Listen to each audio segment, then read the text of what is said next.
Nako, may checkpoint na naman, Bogart. Teka Lex, itabi mo muna. Di nauubra ang walang gas dyan. Kilala na tayo niyan eh. Oo nga Lex, balik na lang tayo. Wag, may naisip ako. Palalambutin ko yung gulong. Uubra kaya yan. Subukan natin.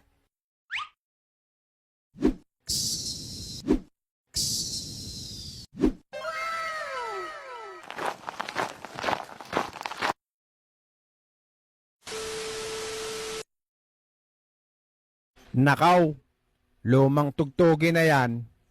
Sasabihin walang gas. Oh, mga bata, tanda ko kayo ah. Anong problema? Kayo pala ulit, mamang pulis. Sir, Walang gas? meron ho. Meron pala eh. Bakit nyo tinutulak? Ay palat po, manong pulis. Ay palat nga ano. Ay sige, inyong ipavulcanize doon. Sa unahan. Salamat po, sir.